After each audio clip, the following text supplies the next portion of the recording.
Radio.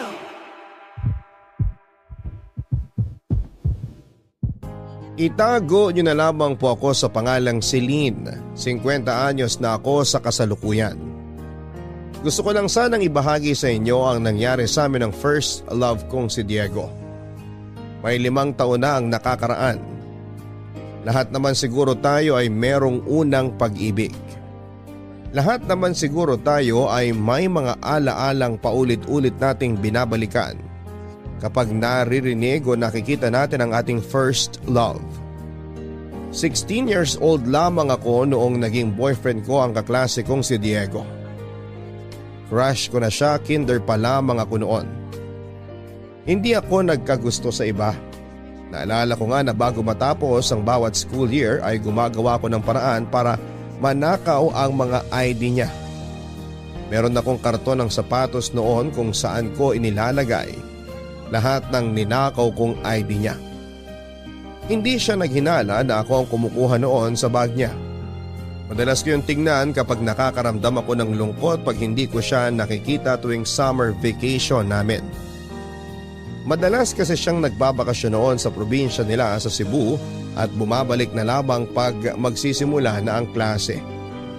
Ang karton din ng sapatos na yon ang pinaglalagyan ko ng mga sulat ko para sa kanya na hindi ko naman pinalak ibigay kahit na minsan.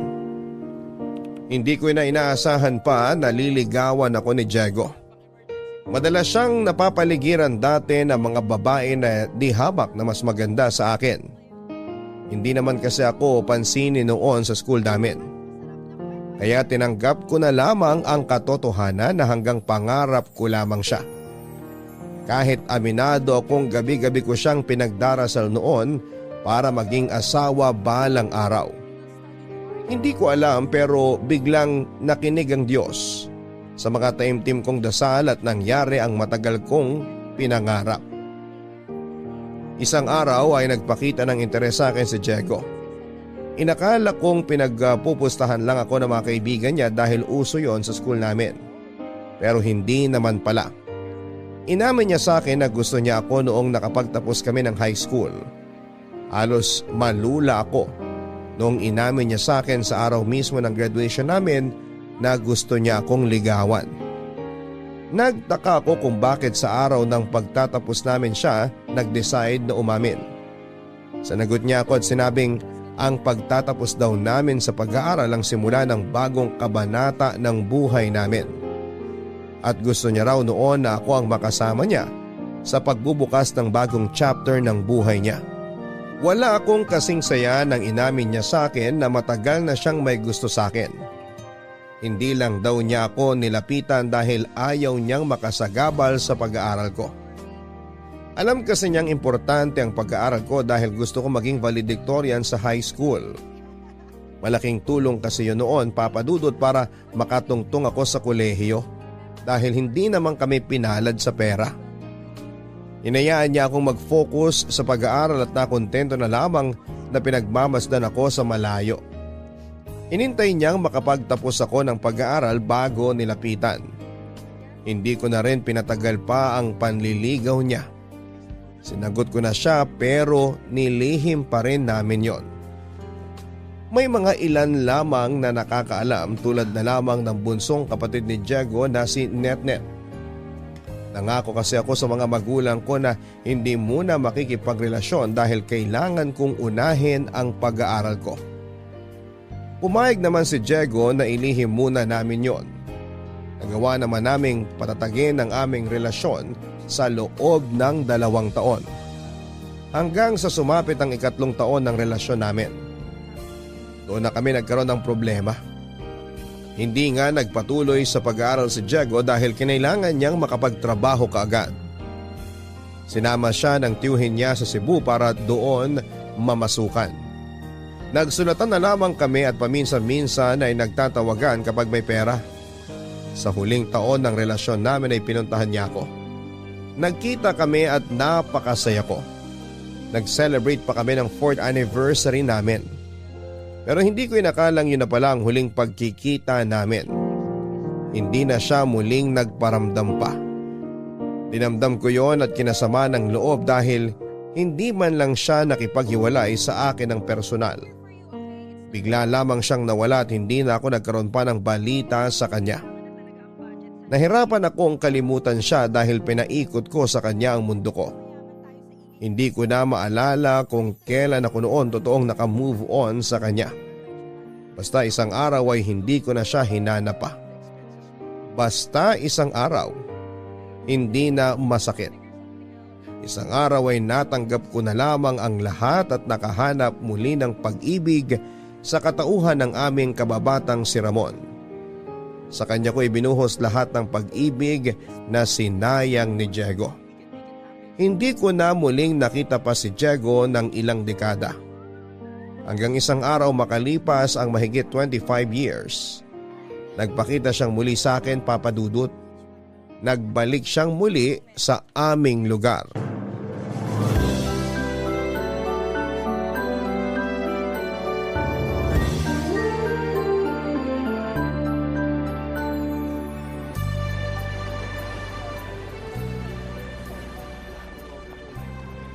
Celine? Diego? Kumusta ka na? Ayos naman ako. Ikaw? Ang laki ng ginanda mo. Hindi kita nakilala. Baka ang ibig mong sabihin ang laki ng tinanda ko. Anong tinanda sinasabi mo? Mukha ka pa rin high school. Ang kinis pa rin ng balat mo. Ha? San banda makinis?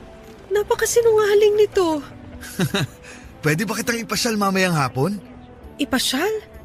Bakit? Di ba gusto mong laging namamasyal?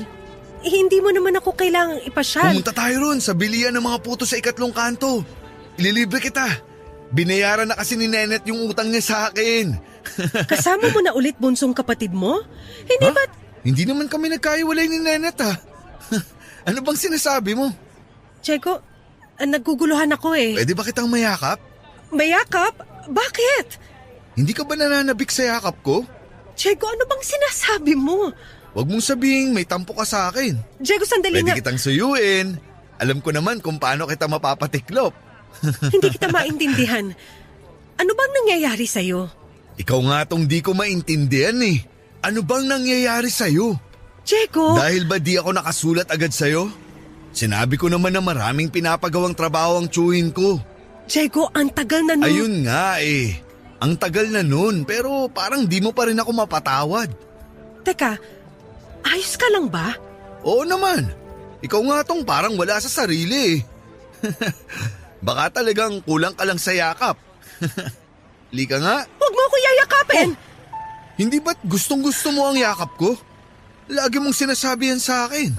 Ngayong bumalik na ako, kahit hanggang gabi, yayakapin kita. Diego, utang na loob, huwag mo akong yayakapin. Nakakahiya sa mga nakakakita. Bakit mo naman ako ikakahiya sa mga tao? Inobyo mo ako. Nobyo?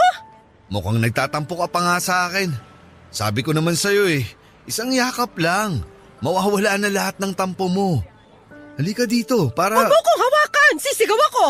Celine, hindi kita maintindihan. Bakit ka ba nagkakaganyan? Ikaw ang bakit ganyan? Ang tagal mo nawala, tapos gusto mo makipagyakapan sa akin? Ano bang problema mo? Alam ko matagal ako nawala dahil sa tsuhin ko. Matagal nang patay ang Ate tsuhin. Celine! Ate Celine! Nenet? Sabi ko na't lalapitan ka na naman ni Kuya Diego Itong si Kuya talaga Hindi na naman nakapagpigil. Nenet, ano ba nangyayari? Nenet, bunso, kailangan muna namin mag-usap ng Ate Celine mo. Umasok ka muna sa bahay. Sabihin mo kay nanay na nagpapahangin lang ako. Naku, Kuya Diego, kailangan din naming mag-usap nitong nobya mo Nobya? Nenet, ano bang... Ate Celine, may kailangan kang malaman kay Kuya Diego. Please, mag-usap tayo.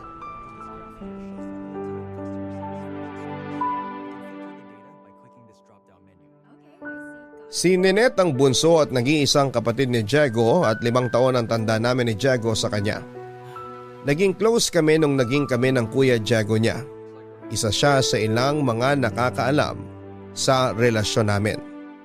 Sinuportahan niya ang relasyon namin ni Diego kaya labis din siyang nasaktan nung time na iniwanan ako ni Diego nang walang paalam.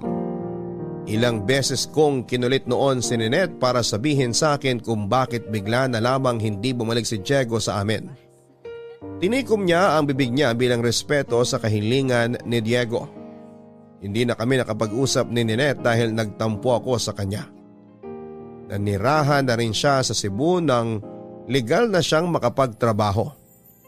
Nawalan ako ng balita sa kanya, Papa Dudut. Kasama noon si Ninette sa binaon ko sa limot. Hanggang isang araw nga sabay silang nagpakita sa akin ni Diego. Nagpakita sila sa akin na nagdulot ng gulo at kalituhan sa buhay ko. Pumasok na noon ng bahay si Diego sa utos ni Ninette. Inilan naman ako ni Ninette para pumunta sa isang sulok para makapag-usap. Nalito at naguluhan ako sa mga nangyayari, lalo na yung inasta ni Diego noong nakita niya ako. Kinausap ako ni Ninette at doon sinabi sa akin ang lahat. Posible raw na may demensya si Diego at tanging naaalala ay ang tungkol sa naging relasyon namin dati. Sinabi rin ni Ninette na may problema na rin sa pag-iisip si Diego. Hindi lang yon ang nalaman ko, Papa Dudut. Sinabi rin ni Ninette na posibleng hindi na rin magtagal pa ang buhay ni Diego dahil meron siyang karamdaman na wala na ring lunas. Nakiusap sa akin si Ninette na kung pwede isakyan ko na lamang ang mga sinasabi ni Diego. Nakiusap siyang magpanggap pa rin akong karelasyon si Diego dahil kapag nahaharap sa kasalukuyan si Diego, nagpapanik siya at naglalayas. May ilang beses din daw nagtangkang magpakamatay si Diego. Hindi pa kayang iproseso noon ng utak at katawan ni Diego ang kasalukuyan kaya hinayaan siya ni Ninette na mamuhay sa nakaraan. Hindi ko rin alam kung ano ang gagawin. Kaya naman kinausap ko ang asawa kong si Ramon para magpasaklolo.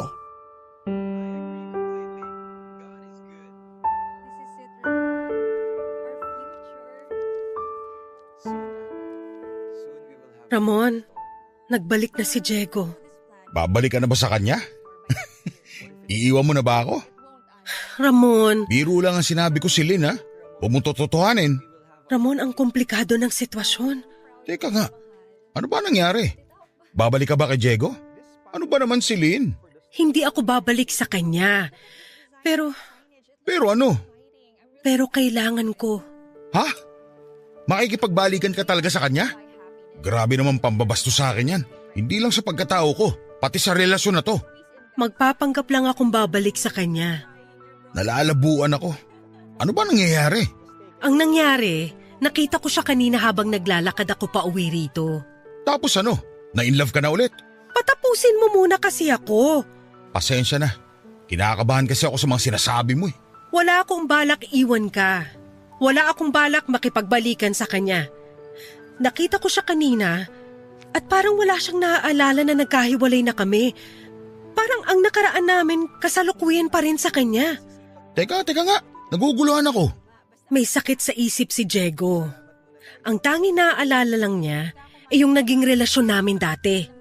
Lahat ng mga alaala niya umiikot lang sa mga taong nagkasama kami. Kaya ang gusto ko sanang mangyari, magpapanggap muna akong karelasyon niya. Huwag ka mag-alala, magpapanggap lang ako, hanggang dun lang. Sinabi niya yan sa'yo? Naniwala ka naman. Paano kung nagpapanggap lang siya para makuha ka niya sa akin? Hindi siya ang nagsabi sa akin.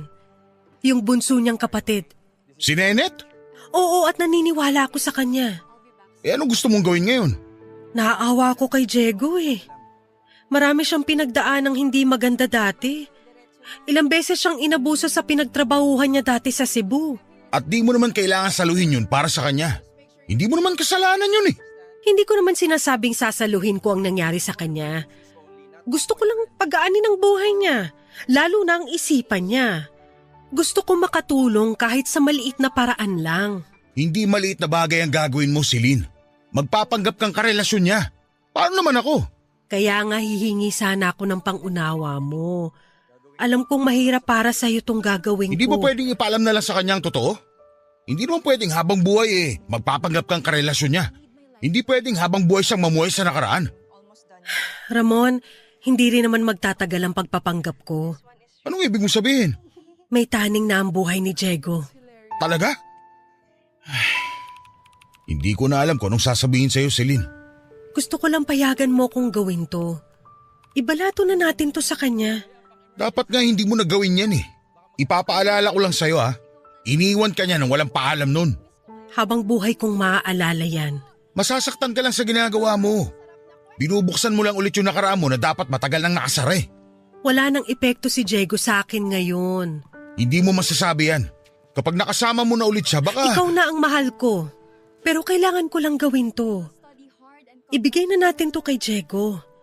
Hindi naging maganda ang buhay para sa kanya. Hayaan natin siyang maging masaya kahit sa mga huling sandali niya sa mundong to. Hindi naman natin kasalanan kung bakit siya nagkaganon eh. Bakit kailangan tayo magdusa? Bakit kailangan tayo magsakripisyo? Isipin mo na lang, ginagawa natin to dahil mabuti tayong tao. Baka ginagawa mo lang to dahil mahal mo pa rin yung Diego na yun ha?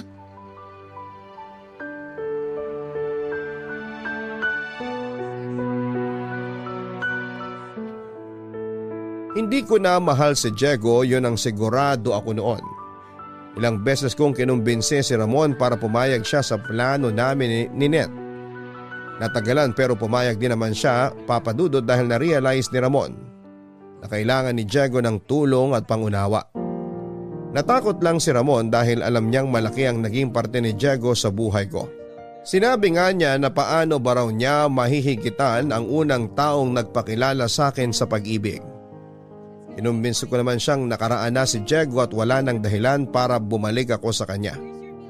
Hindi naman kaagad naniwala si Ramon sa akin. Malaki ang naging selos ng asawa ko kay Diego. Nasaksihan kasi niya kung paano ko minahal si Diego, Papa Dudut. Magkababata kami noon ni Ramon at dati pa lamang ay may gusto na siya sa akin pero nakatingin kasi ako madalas kay Diego. Kaya hindi ko pinansin si Ramon. Nagtiyaga at nakontento na lamang si Ramon na maging kaibigan ko. Noong time na iniwan ako ni Diego ay si Ramon ang nagtiyagang makinig sa mga malulungkot kong kwento. Siya ang umalalay sa akin noon habang paulit-ulit kong inaalala si Diego. Tinulungan ako ni Ramon para gumaan kahit papaano ang bigat na dinulot ni Diego sa akin. Hanggang isang araw ay inamin na ni Ramon na mahal niya ako. Sinabi niya sa akin na gusto niyang makasama ako. Hindi ko noon alam kung ano ang sasabihin sa kanya dahil mahal ko pa rin si Diego. Kahit sabihin pang may 3 taon nang nakalipas noon mula nang iniwanan niya ako. Naawa ko kay Ramon kaya ko siya sinagot. Nahiya na rin ako sa kanya noon dahil siya nga yung lagi kong nilalapitan sa tuwing nabibigatan ako sa nararamdaman ko. Inaral ko kung paano kalimutan si Diego at inaral ko kung paano mamahalin si Ramon. Nagtagumpay naman akong gawin niyong pareho. Nakalimutan ang nararamdaman ko kay Diego at minahal ko si Ramon. Sa loob ng ilang dekada ay nagpatuloy ako sa buhay kasama ang asawa kong si Ramon. Nakipagtulungan ako kay Ninette, Papa Dudut, at nilapitan ko siya para kausapin kung ano ba ang dapat gawin sa kondisyon ni Diego. Sinabi ko nga sa kanya na baka po pwede pang madaan sa pagpapagamot si Diego. Pero sinabi ni Ninette na hindi na rin daw uubra. Wala rin kasing pera noon sina Diego at Ninette kaya hindi nila makayanan kahit bumili ng gamot. Naawa naman ako at kahit gusto kong tumulong ay hindi ko magawa dahil parehas din kaming kapos sa pera. Kaya ang tanging na itulong ko na lamang ay ang magpanggap na maging karelasyon ni Diego. Pinalikan ko ang lahat ng alaalang meron kami at hindi yon maganda sa pakiramdam. May mga alaala kasi na nakasaling sa puso ko, lalo na noong time na iniwanan niya ako. Pinilit kong isara dati ang huling taon ng relasyon namin ni Diego pero kinailangan kong buksan yon muli para makatulong sa kanya. Hindi ko ipinakita kay Ninette na nasasaktan ako sa mga naaalala ko. Gusto ko lang naman noon na makatulong kay Diego. Pero bakit ako yung sumasalo ng sakit? Noong sapat na ang alaalang meron ako ay pinuntahan ko na si Diego sa bahay nila ni Ninette. Noong nakapasok nga ako sa bahay nila ay parabang nakabalik ako sa nakaraan. Inayos ni Ninette ang bahay nila sa dating itsura. Pinagbasehan niya ang mga lumang larawan nila noong mga bata pa lamang sila. Nabilib ako sa ginawang effort ni Ninette para makatulong sa kanyang kuya Diego. Sinabi sa akin ni Ninette na hindi niya alam kung paano ipagpatuloy ang ginagawang pagpapanggap sa harapan ni Diego. Nahiya rin siya na kinailangan akong idamay sa sitwasyon nilang magkapatid. Naubusan na lang daw kasi si Ninette ng dahilan kung bakit hindi raw ako nakikita noon ni Diego. Lagi raw kasi akong hinahanap noon ni Diego at walang masabi si Ninette sa kanya. Nasa kalagitnaan kami ng pag-uusap noon ni Ninette nang lumabas mula sa kwarto niya si Diego. Nanlaki ang mga mata ni Diego na lumapit sa akin. Niyakap niya ako ng mahigpit. Hindi na ako pumalag noon at tinayaan siyang amuyin pa ang aking bunbunan. Noong nakontento na si Diego, ay saka siya kumala sa pagkakayakap sa akin. Initian niya ako para ipakitang nananabik siyang makasama ako. Hindi ka na ba galit sa akin, Celine? Naku, hindi na ako galit. Sorry pala nung nakaraan ha. Tama ka nga. Nagtatampo lang talaga ako. Wala yun. Alam ko namang nagtatampo ka lang talaga. Sana kasi nagpalambing ka na lang sa akin. Mabuti na lang at pinakalma ako ni Nenet. Salamat, Nenet ha. Paborito mo pa rin talaga ang ate Celine mo, no? Aba, oo naman. Wala naman akong ibang gustong maging hipag kundi siya. Kasabwat niyo pa nga ako sa pagtatago ng relasyon niyo, di ba? Oo nga. Alam mo, Celine, laging sinasabi ni Nenet sa akin na pakasalan na raw kita. Kasi baka mapunta ka pa sa iba. Ang dami pa raw binata sa eskwela niyo na masigit sa akin. Natakot tuloy ako bigla. Hala, totoo ba yun, Nenet? Oo naman, Ate Celine. Sinabi ko nga kay kuya kapag nakapag-ipon na, pakasalan ka na bago ka pa mapunta sa iba. Wala naman akong balak mapunta sa iba. Kay Celine pa lang, masaya na ako. Kaya nga todo ipon ako nun sa Cebu eh. Wala rin naman akong ibang nakikitang makakasama ko kundi ikaw lang. Ate Celine, Kuya Diego, bibili lang ako ng soft drinks natin ha. Babalik ako agad. Magkwentuhan pa tayo. Sige. Dagdagan mo ng kabayan ha. Paboritong tinapay yun ni Celine eh. Naaalala mo pa rin pala? Lagi mo ang sinasawsaw yun sa soft drinks na may yelo. Sige, mauna na ako. Ate Celine, ikaw na munang bahala kay Kuya Diego ha.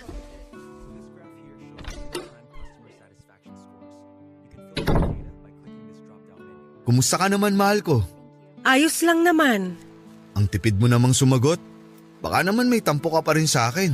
Wala na, mahal ko. Hindi na ako nagtatampo. Medyo napagod lang kasi ako kanina. Napagod ka siguro sa pag-aaral mo, no? Oo. Sa pag-aaral.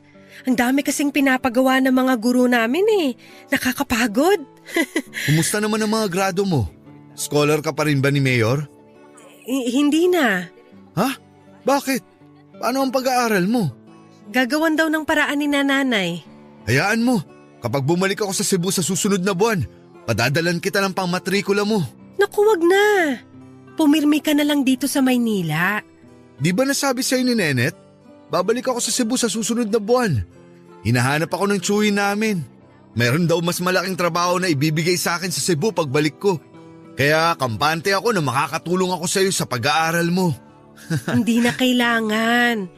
Ipunin mo na lang ang kikitain mo sa Cebu para makabili ka ng mga bagong pantalon. Di ba sabi mo sa akin dati, gusto mo na makapagsuot ng maong? Oo nga eh. Sa tagal ko sa Cebu, isang maong na pantalon pa lang ang nabibili ko. Lahat kasi napupunta kay nanay. Kaya nga, kapag bumalik ka sa Cebu, unahin mo makabili ng mga pantalon mo. Iba't ibang klase ng pantalon ha. Para iba yung para sa pagsisimba, para sa pamamasyal, at syempre dapat iba yung pangpasko.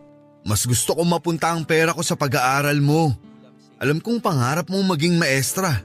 Lagi mo nga yung kinikwento sa akin sa mga sulat mo eh. Diego, Lagi kong binibida sa mga katrabaho ko noon na magiging magaling kang maestra balang araw. salamat Diego. Kaya gawin mo ang lahat para makapagtapos ka sa kolehiyo. Suportado kita. Hindi mo kailangan maging scholar ni Mayor. Akong bahala sa'yo. Talaga ba? Kahit hindi ako makaipon para sa pagtanda ko, makita ko lang na makuha mo ang pangarap mo. Ayos na ako.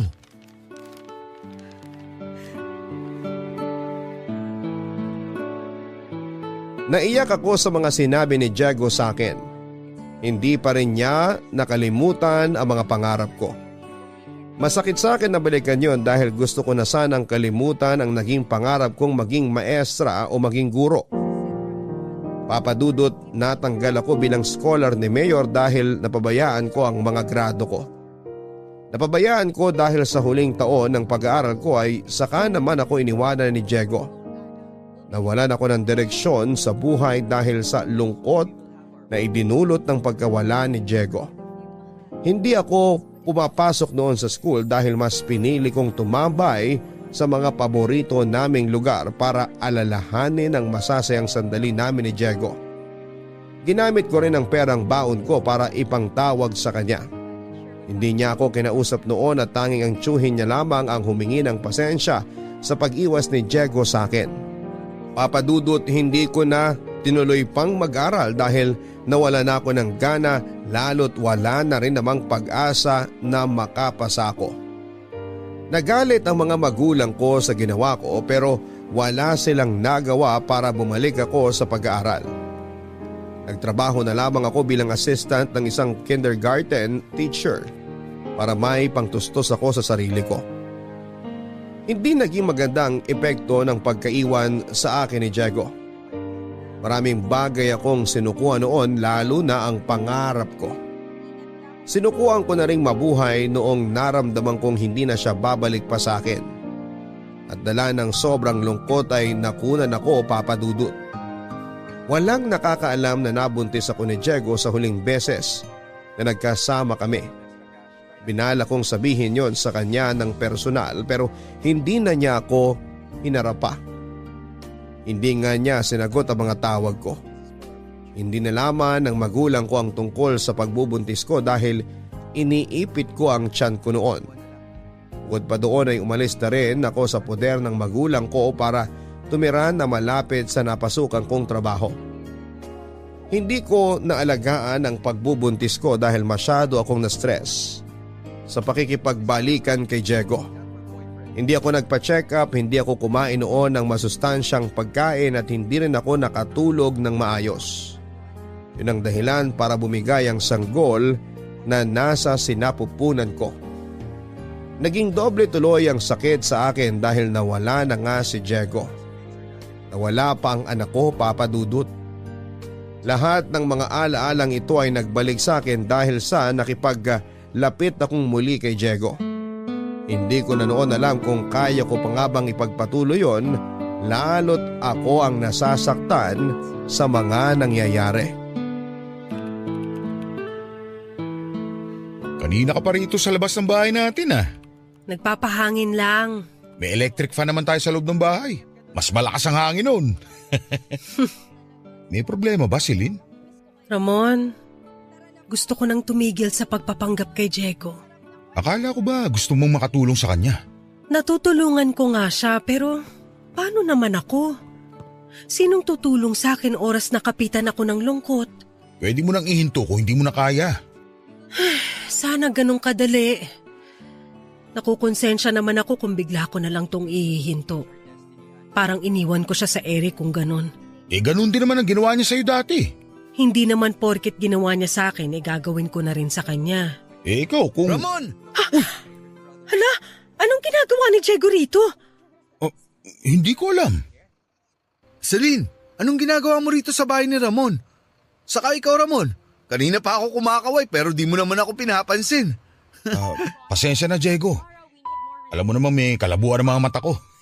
Grade 3 pa lang tayo, malabo na ang mata mo. Kaya lagi kang pinapaupo sa harapan ng klase eh.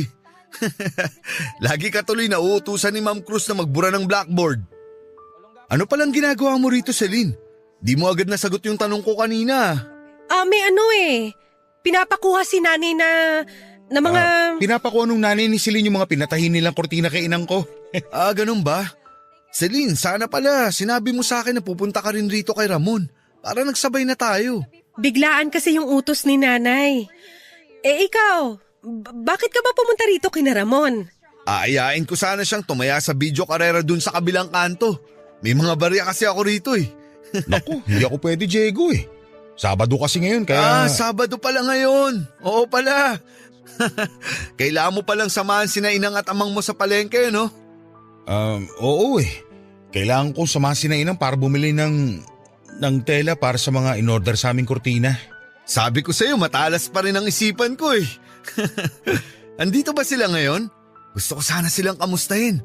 Last year ko pa silang huling nakita eh. Inang! Amang! Naku, nahuli ka na. Kalalabas lang nila kanina. Nag-deliver sila ng kurtina kina Kaiming. Naku, si Kaiming. Buti nabanggit mo siya. Bala kong bumili ng balisong sa kanya. Ireregalo ko kay Nenet para may pang-proteksyon siya kapag papasok sa eskwela. Samahan mo ako minsan kay Kaiming ha, Celine. Bibilan na rin kita ng sayo para magamit mo kung sakaling may bumastos sayo pag papasok ka sa eskwela. Sige, ikaw ang bahala. Naalala ko pala bigla, Ramon. May pinapasuyo kasi si inang mo sa akin na danggit sa Cebu eh. Di ako nakabili. Nakakahiya tuloy. Hayaan mo na yun. Maiintindihan niya kung bakit di ka nakabili. Lagi kasi niyang pinapaalala sa akin sa tuwing umuwi ako rito sa Maynila. Lagi niya akong hinahawakan dito sa bandang siko ko para ipaalala sa akin yung danggit. Paborito kasi nila ang mga danggit sa almusal. Nabanggit nga rin niya yan sa akin. Sabi nga ni inang mo eh, dahil daw sa binibiling danggit ng amang mo dati, kaya naging sila. Oh, paano ba yan, Celine? Danggit na lang ata ang bibilin ko sa'yo para tayo na ang magkatuluyan. Puro ka talaga biro, Diego. Hindi ako nagbibiro ah. Alam ni Ramon kung gaano ako kaseryoso sa'yo. Di ba Ramon? Di ba? Oo naman. Celine, mahal na mahal ka ni Diego. Alam ko yun. Alam na alam.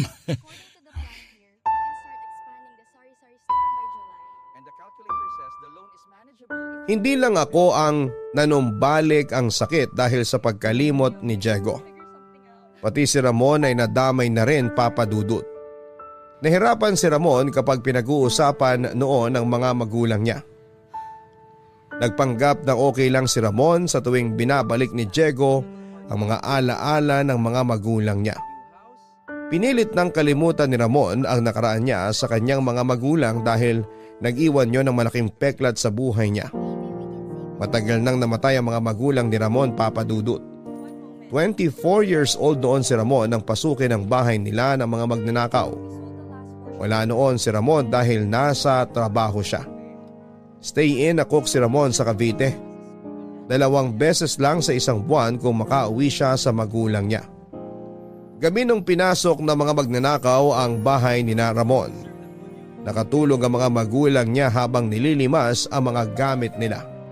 Nagising ang amang ni Ramon nang may marinig siyang pagkalampag sa sala at doon ay naabutan niya ang mga magnanakaw.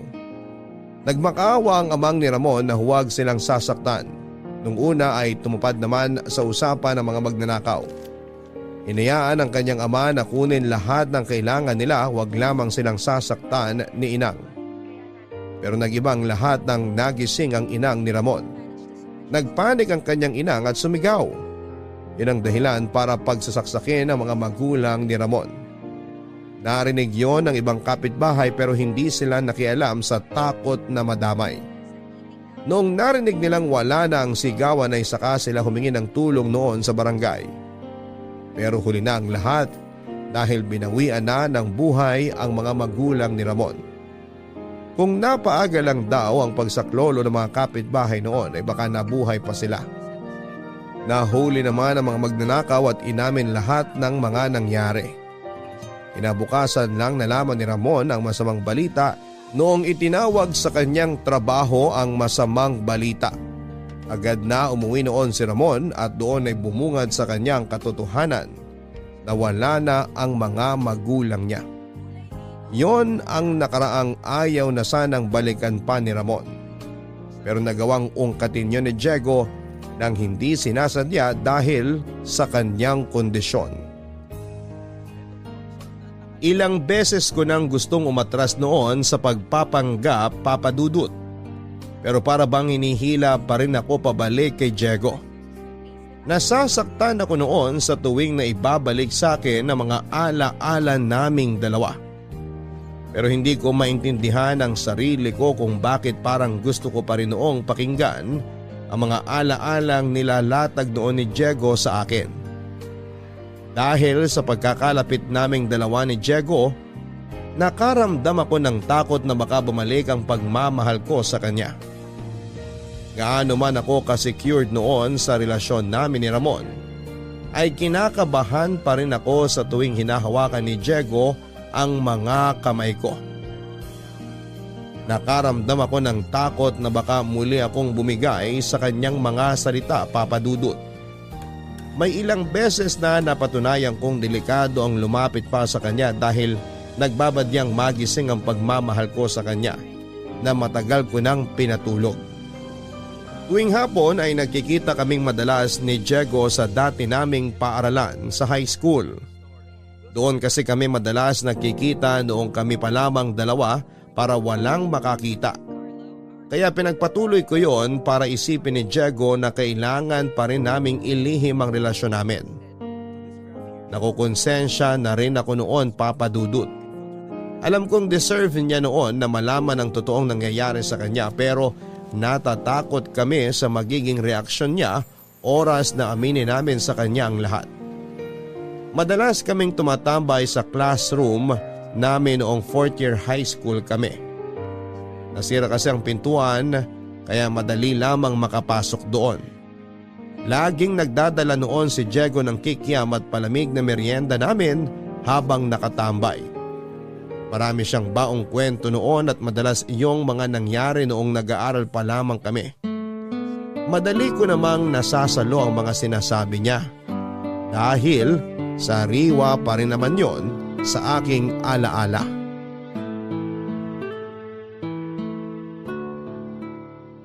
Hindi na ako halos magkasya sa upuan na to. Ang laki ng tinaba ko. Ako rin naman, hindi ka nag-iisa. Ikaw, tumaba? Parang hindi naman. Ikaw, hanggang ngayon hindi mo pa rin matanggal yung pagiging bolero mo. Nagsasabi lang naman ako ng totoo.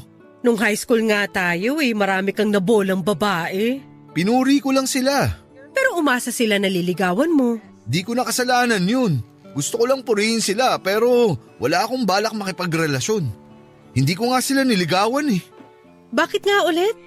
Alam mo naman kung bakit. Sinabi ko sa sarili ko na wala akong ibang liligawan kundi ikaw lang. Bola na naman yan.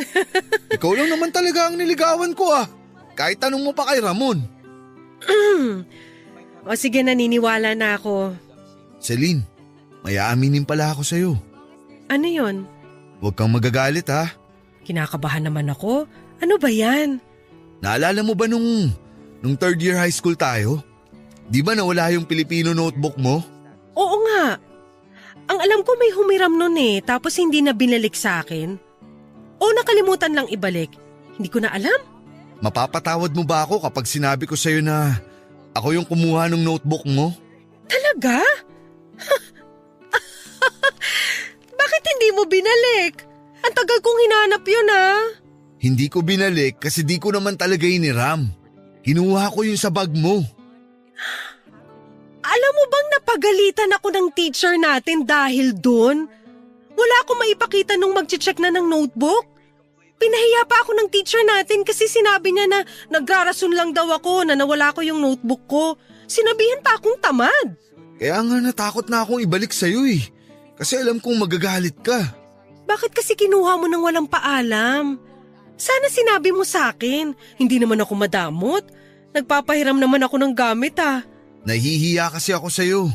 Di kita malapitan kasi ewan ko ba. Kaya nung PE natin, kinuha ko yung notebook mo. Bakit mo nga kinuha? Ilang beses kasi kitang nakita na nagsusulat ng tularon sa notebook mong yun. Nakakatuwa. Nakita mo yun? Sa likod mo lang ako nakaupo, di ba? Kapag wala pa yung teacher natin, nagsusulat ka ron sa likuran ng notebook mo. May nabasa akong ginawa mong tula tungkol sa bulaklak ng lotus. Pwede mo bang ipaalala kung ano yung tulang nagawa ko ron? Di ko na maalala yung eksaktong mga nakasulat ha.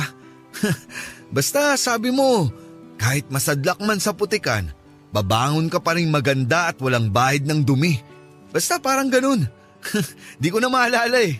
Naaalala ko na yan. Nakahiligan kong gumawa ng tula dati. Pero wala namang pumapansin. Gusto nila sa school na mag-excel lang ako sa math at science.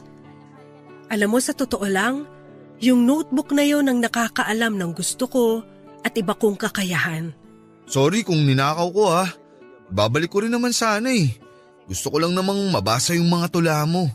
Pakiramdam ko, dun kita makikilala ng maayos. Nagustuhan mo ba? Para sa akin, dapat mailagay sa libro mga tula mong yun. Magaling ka, Celine. Kaya nga nahulog ako sa'yo eh. Nasa na pala yung notebook kong yon? Dinala ko yun sa Cebu nung bakasyon. Paulit-ulit kong binabasa yung mga tula mo.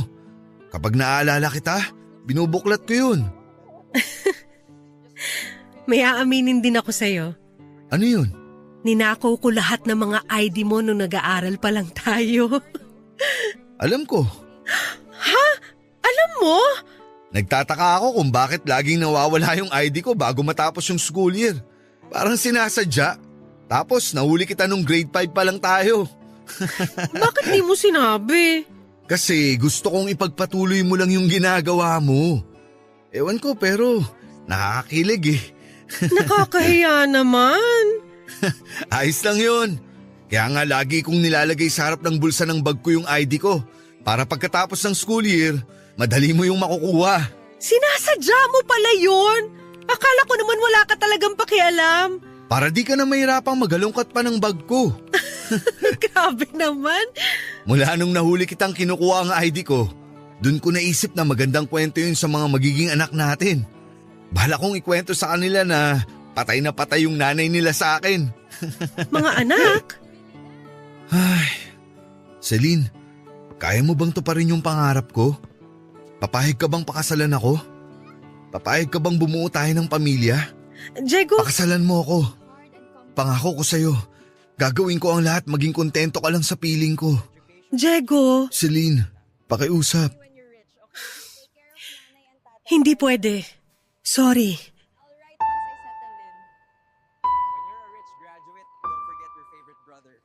Nabigla ako sa proposal ni Diego. Hindi ko inakalang aabot kami sa ganung punto at napatakbo ako palayo sa eskwelahan namin. Hindi muna ako umuwi noon sa amin dahil alam kong pupuntahan ako noon ni Diego.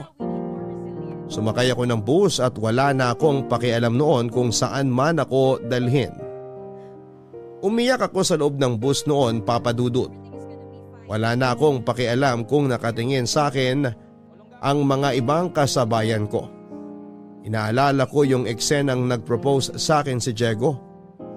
Matagal kong pinangarap yon, Papa Dudut, at bata pa lamang ako noon ay lagi ko na yung ipinagdarasal. Nakailang sabit na ako ng sampagita sa batok ng mga santo sa bahay para mapagbigyan nila ako sa natatanging hiling ko, pero hindi yon nangyari. Iniwan ako ni Diego nang walang paalam kaya naging masakit sa akin na bitawan ang kahilingan kong yon. May mga oras noon na sinisisi ko ang Diyos dahil hindi niya ako pinagbigyan maging masaya sa piling ni Diego. Lalo na noong nakunan ako sa anak naming dalawa. Tinalikuran ko noon ang paniniwala ko sa konsepto ng pag-ibig kahit pa nga naging kami na ni Ramon. Papa Dudut, hindi kami kinasal ni Ramon. Totoo namang minahal ko siya pero dala ng takot sa nangyari sa amin ni Diego ay hindi na ako naniwala sa usapang kasal. Nagsama na lamang kami ni Ramon. Ilang beses ngang napahiya si Ramon sa tuwing nagpo-propose siya sa akin sa harapan ng maraming tao. Laging hindi ang nagiging sagot ko sa bawat tanong niya kung gusto ko ba siyang pakasalan. Ilang beses namin yung pinag-awayan. Sinabi niya na pakiramdam niya dahil mahal ko pa rin daw si Diego, pero hindi yon ang katotohanan. Masyado lamang ako nasaktan sa mga nangyari sa amin ni Diego kaya nawala na ako ng tiwala sa kasal. Hindi na rin kami nagkaanak pa ni Ramon dahil after kong makunan ay nagpa siya akong magpa-ligate. Hindi yun nalaman ni Ramon kaya nakukonsensya ako noon kapag umaasa siyang makakabuo kami. Hanggang isang araw ay tinanggap na lamang niya na hindi na siya magkakaroon pa ng tsansang maging ama, Papa Dudut. masyado akong dinurog ng nangyari sa amin ni Diego. Nadamay pa si Ramon at nasasaktan ako doon. Mahal ko ang asawa kong si Ramon pero masyado lamang akong pinangibabawan ng galit at sakit kaya hindi ko yon mabuhos sa kanya ng todo.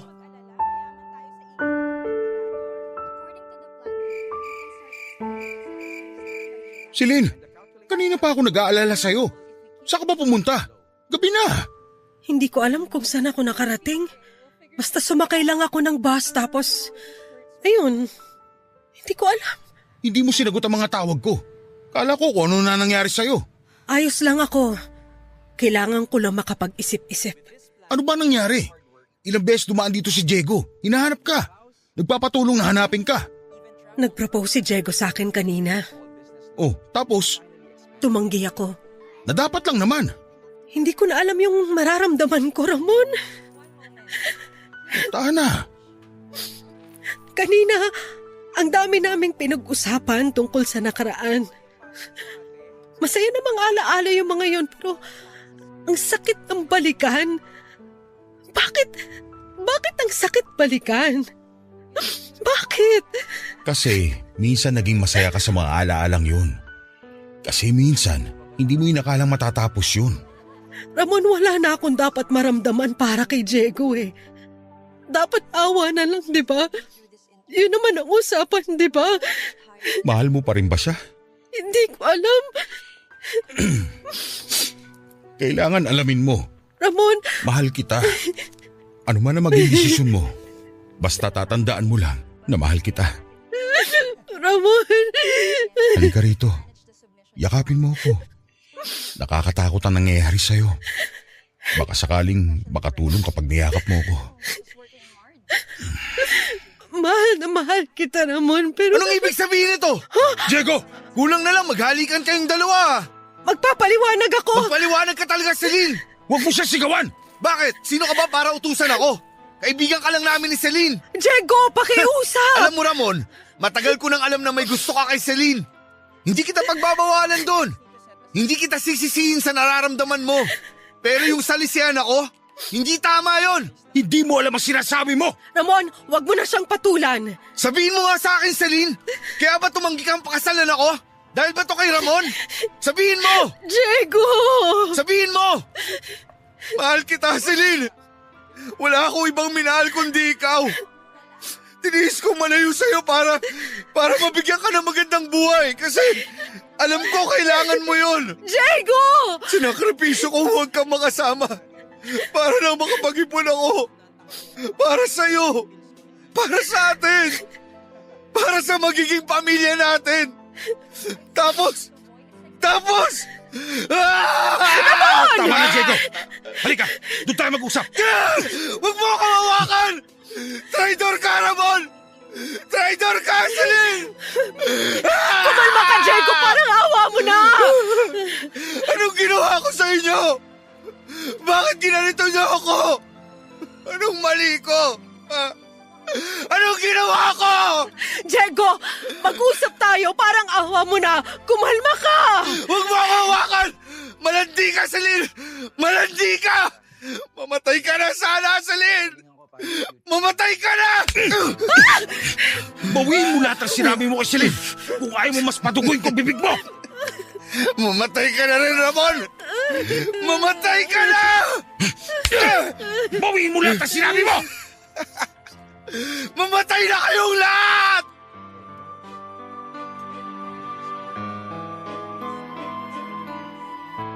Inawat ko si Ramon sa pangbubugbog niya kay Diego. Noong kumalma na si Ramon, nakatakbo kaagad palayo si Diego.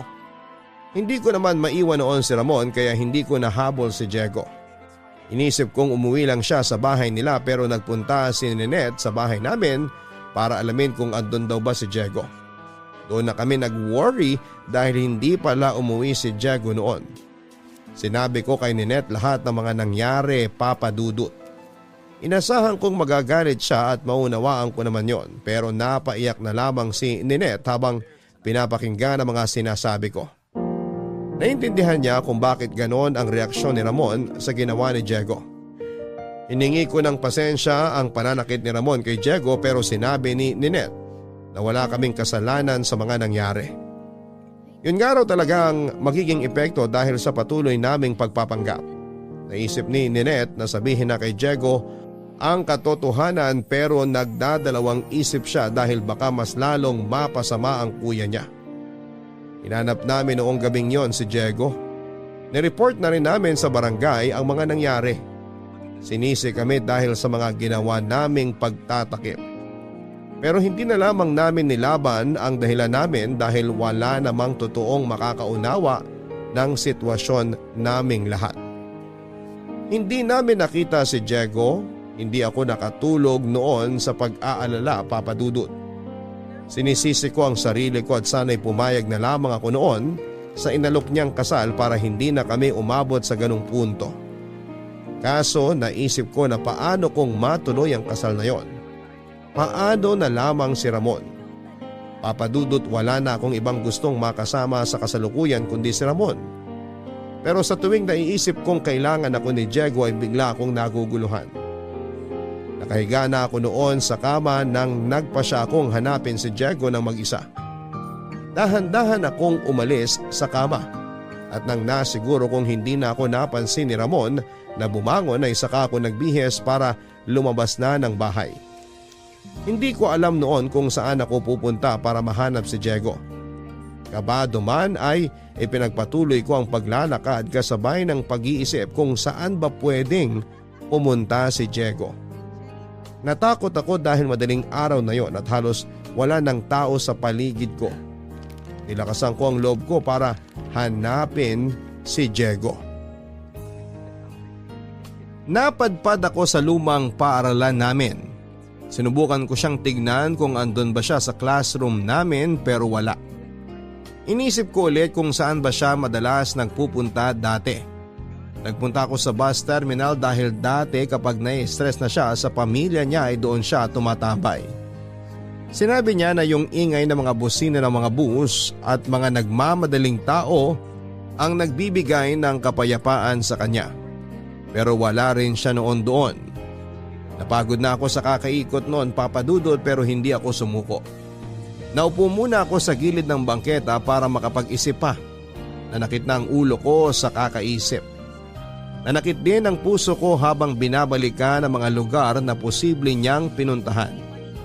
Dahil ang bawat lugar na naiisip ko ay may parte pa rin ng alaala naming dalawa. Naiyak na lamang ako kasi ayoko na sanang balikan pa yon dahil masakit sa damdamin. Pero kailangan kong gawin para mahanap si Diego. Hanggang sa biglang pumasok sa isipan ko ang isang lugar na posibleng pinuntahan niya noon. Inayos ko ang sarili ko at pinunasan ang mga luha sa mga pisngi ko. Umara ako ng taxi at nagpahatid sa lugar na alam kong andun siya. Nagpababa ako sa isang bakanting lote. Masukal na yun noon dahil pinamahaya ng mga damong ligaw na ilang dekada na. Malayo pa lang ako sa lote ay natanaw ko na ang taong hinahanap ko. Si Diego. Nakatalikod siya sa akin at nakaharap sa loteng yon. Ramdam ko noon ang nasa damdamin niya. Nagdalawang isip ako kung lalapitan ko na nga ba siya at handa na ba siyang malaman ang sagot sa mga tanong kung bakit bakante noon ang loteng yon. Huminga ako ng malalim at saka dahan-dahan ko siyang nilapitan. Hindi niya kaagad ako napansin na nasa likuran na niya ako. Nanginig ang kamay kong hinawakan ang balat niya. Doon pa lamang niya ako napansin, Papa Dudut. Basang-basa ang mukha niya noon dahil sa luha at pawis. Nanikip ang dibdib kong makita siya sa ganong sitwasyon. Naiyak na rin ako at napasabay siya sa pag-iyak ko. Alam ko noon na marami na siyang tanong sa isipan niya at hindi ako sigurado kung kaya ba niyang tanggapin ang mga isasagot ko. Niyakap ko siya ng ilang saglit bago siya umarap muli, Papa Dudut.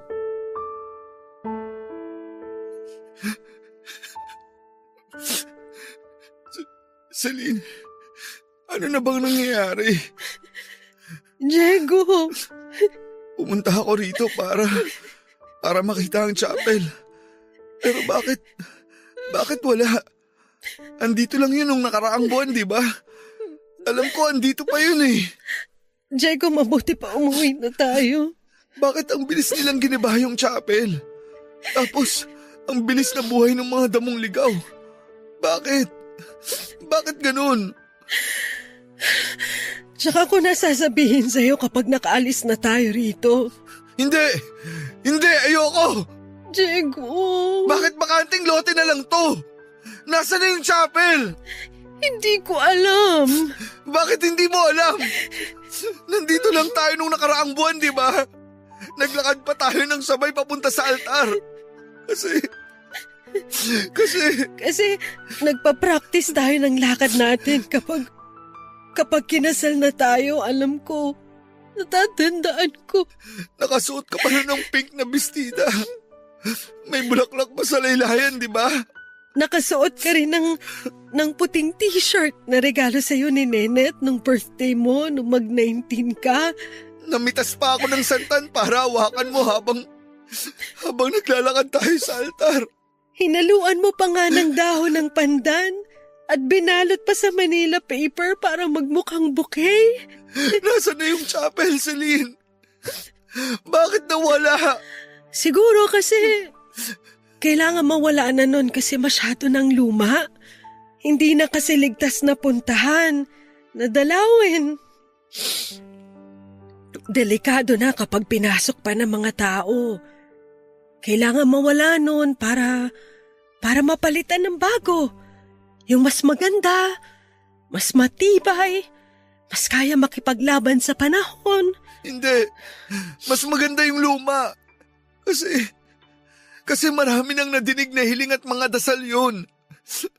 Marami nang tinupad ng mga pangako ang chapel na yun. Napatunayan na yun ng panahon.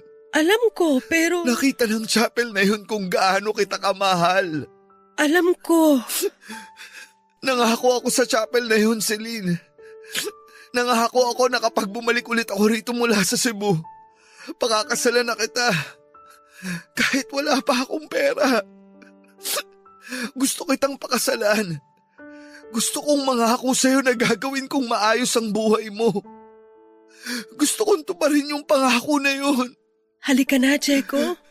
Sa bahay na lang tayo mag-usap. Bakit kailangang mawala ng mga importante sa akin? Una, itong chapel. Tapos ikaw. Tayo. Bakit nawala yung tayo? Minsan siguro kasi kailangan may mawala para may makapagsimula. Ayokong magsimula sa iba. Gusto ko sa'yo lang. Celine, sa'yo lang. Hindi nating pwedeng ipilit yung hindi pwede. Ramdam ko naman na nagbago ka na, Celine. Mula nung umuwi ako rito, nanlamig ka na sa akin. Hindi ka na katulad nung dati. Hindi totoo yan. Marami lang talagang nangyari. Oo nga, marami nang nangyari. Di na ako nakahabol. Mabuti pa kayo ni Ramon. Gusto ko maintindihan mo lahat, Diego, pero mahirap. May mas mahirap pa ba sa kalagayan ko ngayon? Hinahanap ka na ni Nenet. Kanina pa siya nag-aalala sa'yo. Kahit si Nenet, alam kong may tinatago sa akin. Alam kong may nagbago pero hindi ko alam kung ano. Kailangan mo lang magpahinga. Napagod ka lang kanina at saka... Kaya mo bang mangako sa akin na sasabihin mo lahat kapag umuwi tayo? Oo naman. Susubukan ko. Gusto ko lang namang malaman yung totoo eh. Kahit gaano pa kasakit. Kahit mahirap. Di ba dapat malaman ko ang totoo? Di ba, Celine? Oo naman. Pero bakit parang natatakot kayong sabihin sa akin ang totoo? Diego, gusto kong sabihin sa'yo lahat, pero... Tama na, Celine. Sige, naiintindihan ko. Halika na. Okay.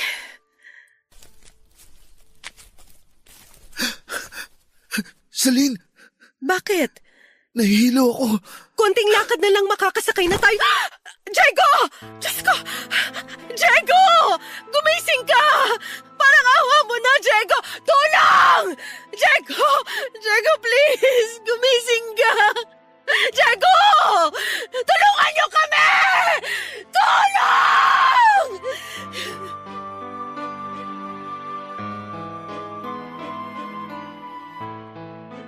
Ilang minuto pa ang hinintay ko bago ako nakahingi ng tulong.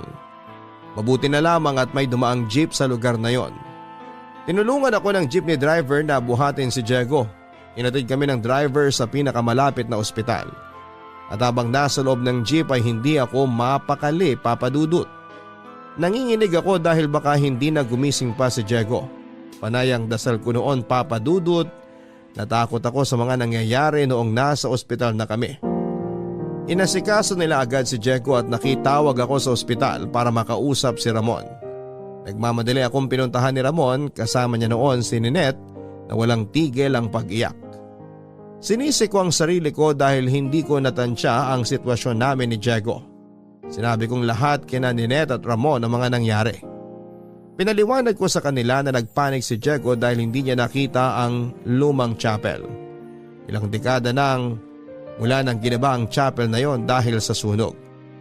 Nangyari yon ilang buwan after akong iwan ni Diego. Hindi niya nabalitaan ang mga nangyari.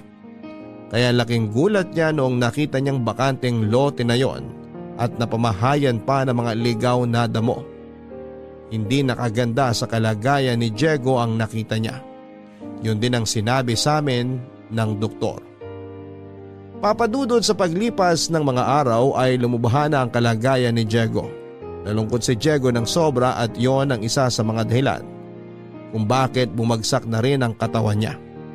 Hindi na siya pinagstay pa sa ospital at nakiusap ang kapatid ni Ninette na iuwi na lamang si Diego dahil hindi nila kayang magbayad. May pinirmahan na lang noon si Ninette at naiuwi na rin namin si Diego. Yun din naman ang pakiusap ni Diego dahil mas nalulungkot daw siya sa ospital. Pansamantala ay tumira muna ako noon sa bahay ni Diego kasama si Ninette. Pinayagan naman ako ni Ramon dahil naawa na rin siya sa kalagayan ni Diego. Naramdaman na rin kasi namin noon na hindi na siya magtatagal pa sa mundo. Inalagaan ko si Diego sa abot ng makakaya ko. Hindi ko ipinakita sa kanya na nasasaktan ako sa kalagayan niya. Nahirapan ako, Papa Dudut, dahil wala kaming magawa para maging maayos ang kondisyon niya. Wala kaming ibang nagawa kundi ang humingi ng tulong sa Diyos kahit na walang kasiguraduhan na papakinggan niya kami. Hindi mo naman kinain yung niluto ni Ninette. Hindi ko kasi gusto yung lasa. Shh!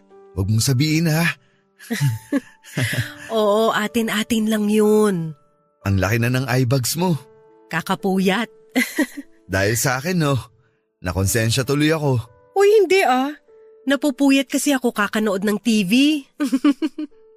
May inaabangan kasi ako sa gabi na teleserye kaya… Celine, alam ko.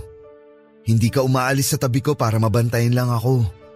Di ka natutulog kasi takot ka siguro na di na ako magising. Kailangan kitang alagaan. Hayaan mo na ako. Pero kailangan mo ring alagaan ang sarili mo. O sige, magpapahinga ako ng maayos basta dadamihan mo yung pagkain mo, ha? Basta hindi si Ninette yung magluluto.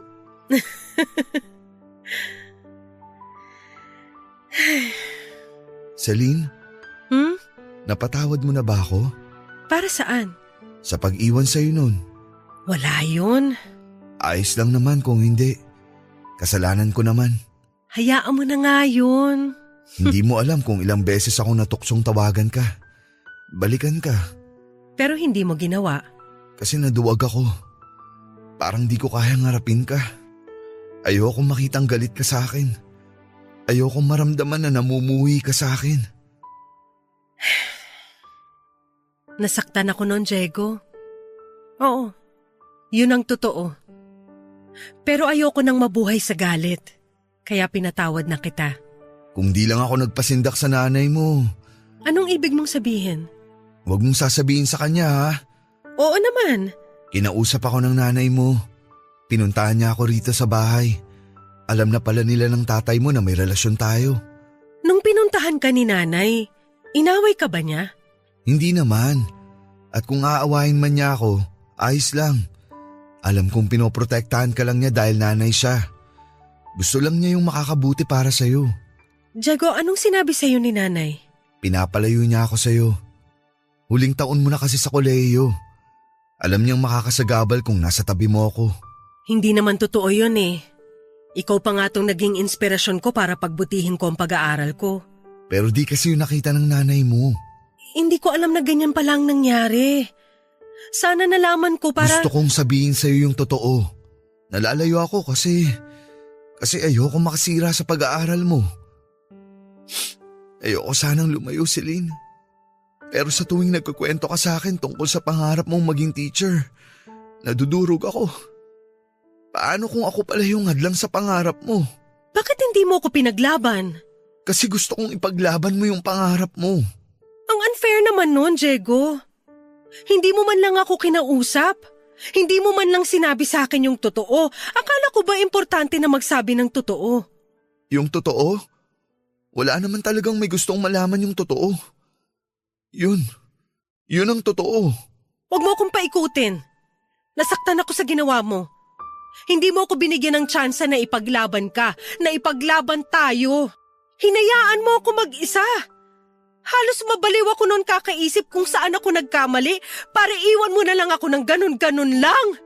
Kaya nga nagsisisi ako eh. Kung alam mo lang kung ilang beses kong gustong hablutin yung telepono para kausapin ka sa tuwing tumatawag ka. Pero di ko magawa. Hinintay kita. Sumulat ako sa'yo araw-araw. Mas marami pa akong sinulat sa'yo kaysa sa sinulat ko sa mga notebook ko sa eskwela. Pinagsisihan kong iniwan kita sa ere. Nasira ang loob ko noon. Hindi ko na alam yung ginagawa ko. Para rin naman sa'yo yun. Para sa pangarap mo.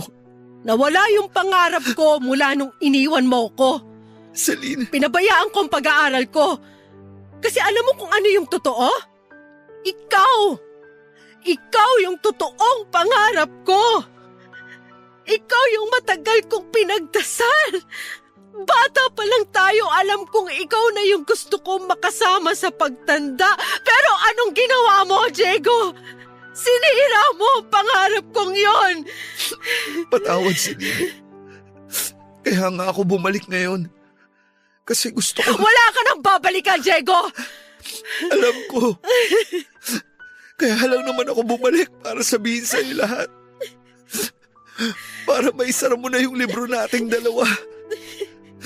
Kasi tapos na ako sa buhay mo, Celine. Alam ko yun. Ramdam ko yun. Hinihintay ko lang na sabihin mo sa akin yun kasi di ko kaya kung ako ang gagawa nun. Salamat. Sana napalaya mo na ako. Sana napalaya mo na tayo.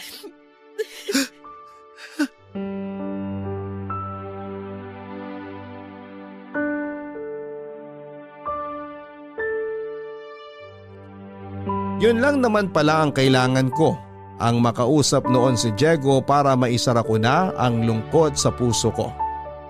Sa naging pag-uusap namin yun ni Diego ay nalinawan na ako. Nasagot na ang mga tanong na matagal kong pinaikot sa utak ko. Naliwanagan na ako at handa na akong isara ang libro naming dalawa at pinatawad ko si Diego Papadudut. Nakaramdam siya ng ginhawa at kapayapaan nang makuha niya ang kapatawaran na matagal na niyang gustong makuha mula sa akin. Pareho pala kaming hindi pinatatahimik noon ng aming mga nakaraan. Nabigyan ng closure ang lahat sa pag-uusap naming yon. Niyakap ko siya sa huling pagkakataon at iniyak naming pareho lahat ng inipon namin sa puso namin ng ilang dekada. Nakalaya na rin kaming pareho sa wakas, Papa Dudut. Doon ko naramdaman na handa na ako magsimula ulit ng walang galit at kahit na anong pangamba sa puso ko. Makalipas lamang ang 2 linggo ay binawian na ng buhay si Diego. Baka sa kanyang mukha noon ang kapayapaan habang hinahatid namin siya sa kanyang huling hantungan. Papadudot, nagpakasal na rin kami ni Ramon. Walang kasing saya si Ramon nang inaya ko siyang magpakasal. Inamin ko na rin sa kanya ang ilang bagay na itinago ko ng matagal. Sinabi ko ang tungkol sa pagkawala ng anak namin ni Diego. Inamin ko rin sa kanya na hindi na kami pwedeng magkaanak dahil nagpa-ligate na ako. Tinanggap niya ang lahat ng yon. Naramdaman kong nalungkot siya dahil nawalan siya ng tsansa na magkaroon ng isang pamilya.